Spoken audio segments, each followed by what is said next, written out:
Good morning Sri Lanka. Happy National Day. අම්මට හැමනුණා නේද? Cricket. ඈ? ක්‍රිකට් කියලා නේද? මුන් මොනවද බං කරන්නේ මේ? අහිංසක මිනිස්සු ටිකට් එකක් අරගෙන ඈ? දැන් මැච් කීයක් බලන්න ආවද?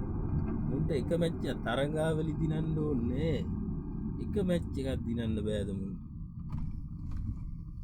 එක්ක මුංග යවන්න ඕන අර ගමක තියෙන මේ වෙල්ලායක් මැද්දේ ගහන ක්‍රිකට් ගහන්න.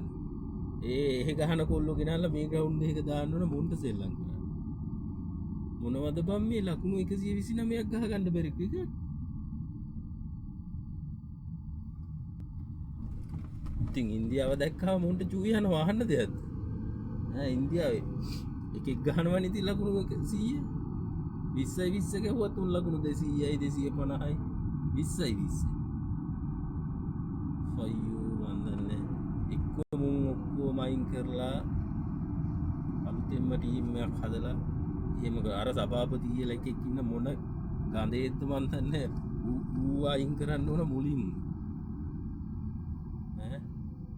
දැන් ගියාණ්ඩු කාලේ ඒකව පතුරු ගැහුවා මාළුකාරයෙක්ගේ පුතෙද්ද ඌ මොකද්ද ඌ හැල්ලක් කිය සභාපතියා කියන එක. එහෙව් එක එක්ක අයින් කරන්න ඕන සභාපතිකමෙන් එක්ක තේරීම් කමිටු කියන ඒවා අයින් කරන්න මොනවද බම් මේ ලංකාවේ මිනිස්සු මේ තරම් අසරණක ටිකක් හරි සැනසීමක් තියෙන මැච් එකක් ගහන එක විතරයි. මුන් කාලා කන්නේ බං ඒකත් නැහැනේ අපිට. විලි ලැජ්ජයි බං මේ ඉන්දියාවේ ගෝල් කරලා අහන මොනවටද ක්‍රිකට් ගහන්නේ කියලා. වගකීමකින් සෙල්ලම චරිත අසලංග කියන පරය වැඩක් නැහැ කියලා වෙලා දසුන් සාන කියන එකද. ඒක ඔක්කොටම බපා. තරගාවල් ටිකේම ලකුණු 4යි 6යි. එච්චර.